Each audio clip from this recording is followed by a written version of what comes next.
절 한 절 읽고 마지막 절은 같이 읽도록 하겠습니다. 일곱째 달에 왕의 종친 이스마엘의 엘리사마의 손자요 느다다의 아들로서 왕의 장관인 이스마엘이 10사람과 함께 미스바로 가서 아하감의 아들 그다랴에게 이르러 미스바에서 함께 떡을 먹다가 느다나의 아들 이스마엘과 그와 함께 있던 10사람이 일어나서 바벨론의 왕이 그 땅을 위임했던 사반의 손자 아히감의 아들 그다랴를 칼로 쳐 죽였고 이스마엘이 또 미스바에서 그다랴와 함께 있던 모든 유다 사람과 거기에 있는 갈대아 군사를 죽였더라. 그가 그다랴를 죽은 지 이틀이 되었어도 이를 아는 사람이 없었더라. 그때 사람 80명이 자기들의 수염을 깎고 옷을 찢고 몸에 상처를 내고 손에 소재물과 유황을 가지고 세겜과 실로와 사마리아로부터 와서 여호와의 성전으로 나아가려 한지라. 느다나의 아들 이스마엘이 그들을 영접하러 미스바에서 나와 울면서 가다가 그들을 만나 아히감의 아들 그다랴에게로 가자 하더라. 그들이 성읍 중앙에 이를 때에 느다냐의 아들 이스마엘이 자기와 함께 있던 사람들과 더불어 그들을 죽여 구덩이 가운데에 던지니라. 그 중에 10사람은 이스마엘에게 이르기를 우리가 밀과 보리와 기름과 꿀을 밭에 감추었으니 우리를 죽이지 말라 하니 그가 그치고 그들을 그의 형제와 마찬가지로 죽이지 아니하였더라. 이스마엘이 그다랴에게 속한 사람들을 죽이고 그 시체를 던진 구덩이는 아사왕이 이스라엘의 바사왕을 두려워하여 팠던 것이냐 느다냐의 아들 이스마엘이 그가 쳐 죽인 사람들의 시체를 거기에 채우고 미스바에 남아있는 왕의 딸들과 모든 백성 곧 사령관 느부사라단이 아히감의 아들 그다랴에게 위임하였던 바 미스바에 남아있는 모든 백성을 이스마엘이 사로잡되 곧 느다나의 아들 이스마엘이 그들을 사로잡고 암몬 자손에게로 가려고 떠나니라. 가레아의 아들 요하난과 그와 함께 있는 모든 군 지휘관이 느다냐의 아들 이스마엘이 행한 모든 악을 듣고 모든 사람을 데리고 느다나의 아들 이스마엘과 싸우러 가다가 기브온 큰 물가에서 그를 만나매 이스마엘과 함께 있던 모든 백성이 가레아의 아들 요하난과 그와 함께 있던 모든 군 지휘관을 보고 기뻐한지라. 이에 미스바에서 이스마엘이 사로잡은 그 모든 백성이 돌이켜 가레아의 아들 요하난에게로 돌아가니 느다냐의 아들 이스마엘이 8사람과 함께 요하난을 피하여 암몬 자손에게로 가니라. 가레아의 아들 요하난과 그와 함께 있던 모든 군 지휘관이 느다냐의 아들 이스마엘이 아히감의 아들 그다랴를 죽이고 미스바에서 잡아간 모든 남은 백성 곧 군사와 여자와 유아와 내시를 기브온에서 빼앗아 가지고 돌아와서 애굽으로 가려고 떠나 베들레헴 근처에 있는 게로 김함에 머물렀으니 이는 느다냐의 아들 이스마엘이 바벨론의 왕이 그 땅의 위임한 아히감의 아들 그다랴를 죽였으므로 그들이 갈대아 사람을 두려워함이었더라. 아멘. 오늘 새벽도 참 잘 나오셨습니다. 오늘 하루도 하나님의 은혜가 흘러넘치기를 소망합니다. 오늘 본문에 보면 바벨론의 침략을 받아 패망을 당해서 그 나라의 혼란함과 그 혼란에 있는 상황에 대해서 말해 줍니다. 나라가 망하면 질서가 무너지게 되죠. 질서가 무너지면 힘 있는 사람들은 권력을 잡으려고 하고 힘이 없는 사람들은 그 힘 있는 사람에 의해서 고통받는 사람들이 많이 생기게 됩니다. 오늘 본문 1절과 3절은 반역의 장면이 나옵니다. 왕의 종친을 속한 이스마엘이 바벨론 왕이 총독으로 세운 그다랴를 암살하는 장면입니다. 오늘 본문에 세 사람이 등장합니다. 한 명은 총독으로 임명받은 그다랴이고 또 그다라를 암살하는 이스마엘이고, 또 이스마엘이 암몬으로 떠날 때 이스마엘을 쫓아가는 요하난입니다. 이 세 사람의 상황을 보면서 각자의 생각이 어떤지, 또 우리는 어떠한 우리의 삶에 말씀에 은혜가 있어야 하는지 오늘 본문을 통해서 살펴보겠습니다. 이 세 사람은 각자의 생각을 가지고 자신의 나라를 재건하려는 노력과 리더십을 가지고 있습니다. 질서를 세우기 위해서는 이 세 사람이 힘을 합쳐야 되는데, 이 세 사람이 각자 자기 생각대로 행함으로 인해서 오히려 나라가 혼란이 더 나타나게 되고 수많은 사람이 죽음을 당하게 됩니다. 그다라는 바벨론에 의해서 총독으로 임명되지만 그에게는 무거운 짐이 있습니다. 바로 자신의 나라를 다시 재건하고 질서를 세워야 하는 것이죠. 하나님의 백성이 하나님의 나라를 재건하기 위해서 가장 먼저 해야 될 것은 무엇이 될까요? 바로 하나님의 나라를 재건하기 위해서는 하나님의 백성들이 가장 먼저 회복해야 될 것은 신앙의 회복입니다. 먹고 사는 것이 중요하지만 하나님의 백성들에게는 가장 먼저 우선시 돼야 되는 것이 바로 하나님을 바라보는 믿음이기 때문입니다. 당시 가장 큰 문제는 바벨론의 통치를 받아들이냐 받아들이지 않느냐였습니다. 그런데 예레미야는 계속해서 바벨론의 통치를 받아들여야 한다라고 이야기를 했습니다. 바벨론의 통치는 하나님의 징계이고, 하나님의 징계를 받아들이는 것이 하나님의 백성의 순종의 모습이기 때문입니다. 바벨론이 이스라엘을 침략한 것은 하나님의 뜻입니다. 하나님이 이스라엘 백성들을 징계한 것이죠. 그리고 이게 하나님의 뜻이라고 예레미야는 끊임없이 이야기를 했습니다. 하지만 결국에는 그런 모습들을 따르지 않는 모습들, 따라야 하는 모습들이 나타나죠. 그다라는 하나님의 말씀을 따르는 것을 먼저 우선순위로 생각하지 않았습니다. 결국 이스마엘과 함께 온 10사람에게 죽임을 당하게 되죠. 사실 그다라는 조심하고 경계하고 의심해야 하는데, 그 사람들과 이스마엘과 10사람들을 그렇게 조심하지 않고 경계하지 않아서 죽임을 당합니다. 그다라는 어제 본문에 이미 그들이 자신을 죽이러 온다라는 소문을 들었습니다. 그래서 조심했다면 자신은 죽임을 당하지 않을 수 있었습니다. 그런데 조심하지 않고 오히려 그냥 더 담대히 행동했고, 민첩하게 반응해야 될 때 민첩하게 반응하지 못했습니다. 4절과 7절에 보면 그다라가 죽은 지 이틀이 지났는데도 아무도 알지 못했다라고 이렇게 이야기합니다.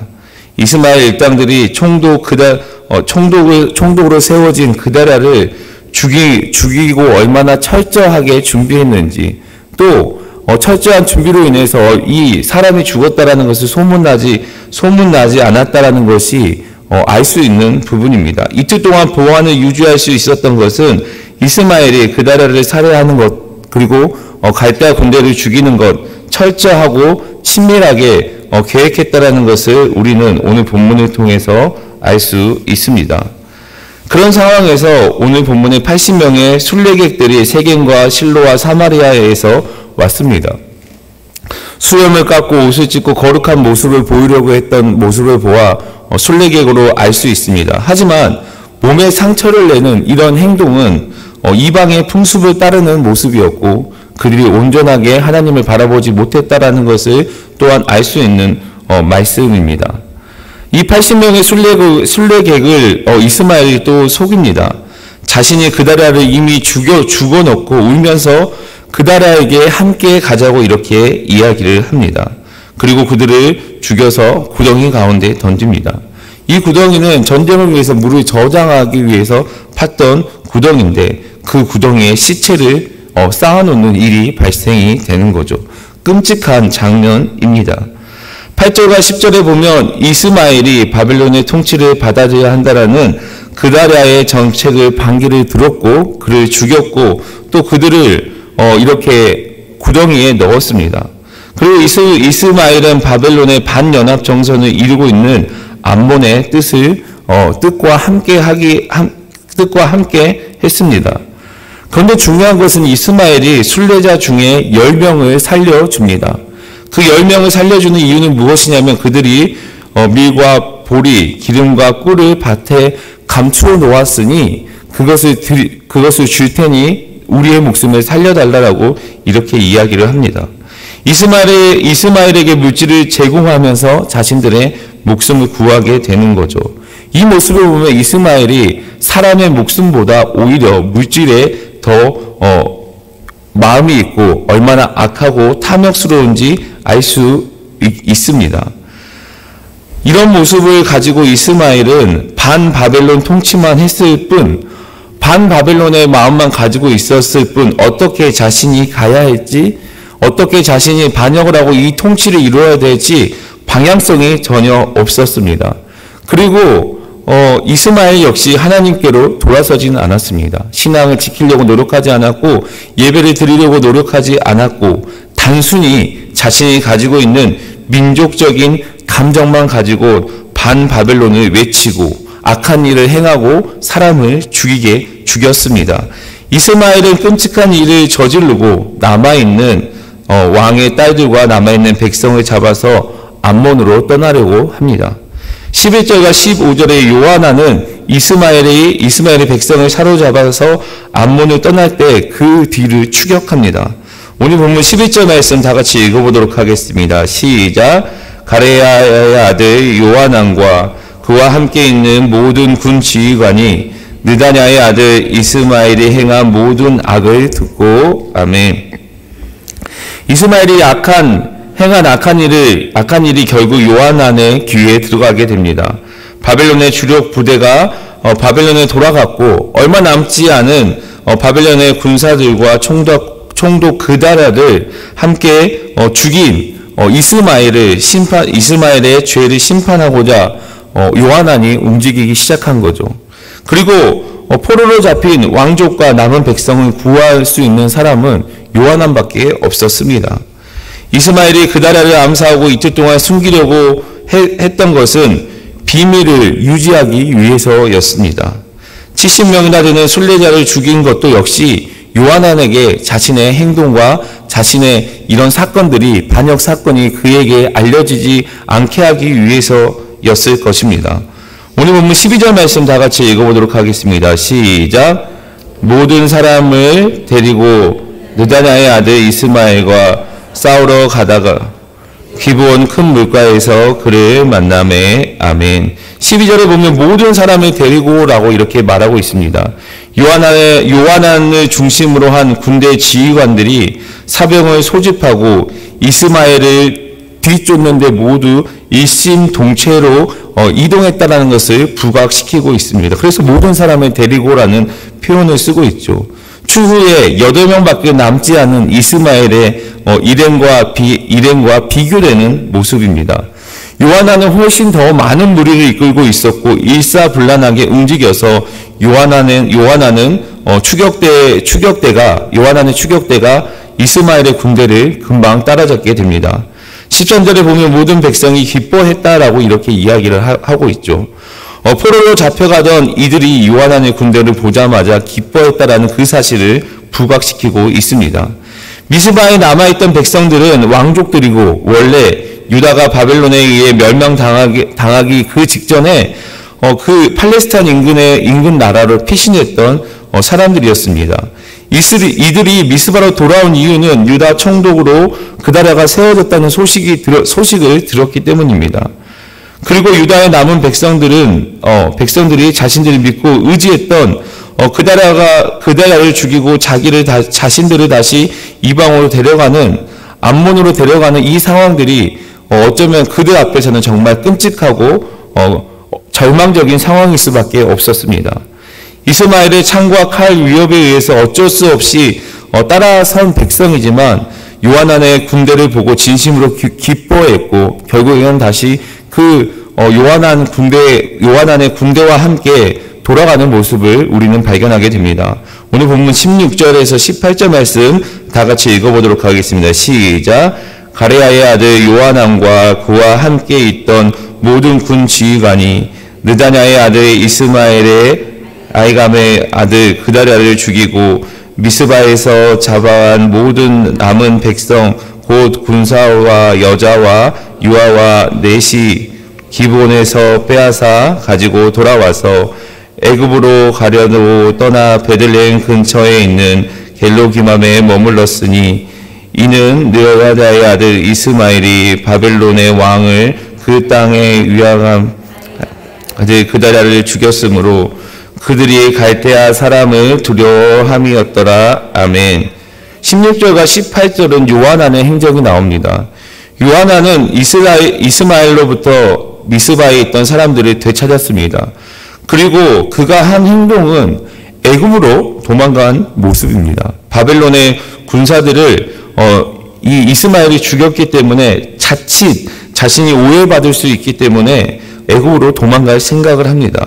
요하난 역시 하나님께 돌아갈 생각을 하지 않았습니다. 여러분, 오늘 본문에 계속 나와 있는 지명이 한 곳이 지명이 나오는데 바로 미스바입니다.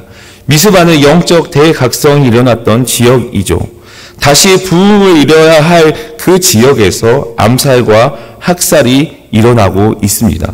이는 하나님의 징계에 대한 철저한 회개가 있지 않으면 이러한 인간의 욕심과 인간의 모습이 때문에 악순환이 계속 거듭된다라는 것을 우리에게 말씀하고 있습니다. 하나님께서는 70년 바벨론 포로 생활을 명하셨습니다. 징계가 시작된 것이죠. 그러면 그 징계를 받아들이는 것이 하나님께 순종하는 모습이고 하나님의 백성의 모습입니다. 하나님의 백성이 주어진 고난, 하나님의 백성은 하나님께서 주신 그 고난의 의미를 깨달아야 합니다.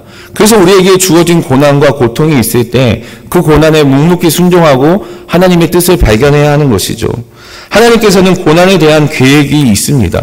그리고 그 고난을 통해 하나님의 백성들이 하나님을 온전히 바라보기를 원하시죠. 그런데 그 고난에 순종하지 않으면 하나님의 계획이 틀어지고 또한 그 고난의 강도가 더욱 세지기도 합니다. 오늘 말씀을 통해서 알 수 있는 것은 조금만 조심했다면 혼란과 무질서가 일어나지 않았을 것인데 그렇게 분별하지 못해서 문제가 발생이 됩니다. 그다랴가 조금만 신중했다면 아마 이러한 혼란은 나타나지 않았을 것입니다. 이스마엘이 자신을 죽이려고 했다는 그 소식을 듣고 조금만 주의하고 조금만 조심했다면 수많은 사람들이 죽는 일은 발생하지 않았을 것입니다. 또한 이스마엘의 야욕과 요하난의 하나님께 돌아가지 않는 그 두 사람의 모습들, 결국에는 신앙이 무너지면 혼란이 나타나고 그 혼란의 시대에 지도자들이 어떻게 행동해야 하는지, 어떻게 하나님을 바라봐야 하는지 우리는 오늘 본문 말씀을 통해서 깨닫게 됩니다. 사랑하는 성도 여러분, 우리는 하나님께서 이 시대에 부른 영적 지도자라는 것을 잊지 마시길 바랍니다.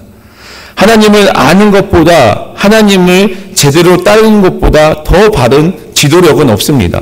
우리가 아무리 좋은 머리를 가지고 있고 좋은 생각을 가지고 있을지라도 하나님의 말씀에 따르지 않으면 그것은 올바른 지도력을 행하는 것이 아닙니다. 길이요 진리요 생명이신 주님을 따라가시길 바랍니다. 그러기 위해서 하나님의 말씀을 묵상하고 하나님의 말씀대로 오늘 하루도 살아가시길 바랍니다. 여기저기 바라보는 것이 아니라 주님만을 잠잠히 구하며 하나님의 말씀을 묵상하시길 바랍니다.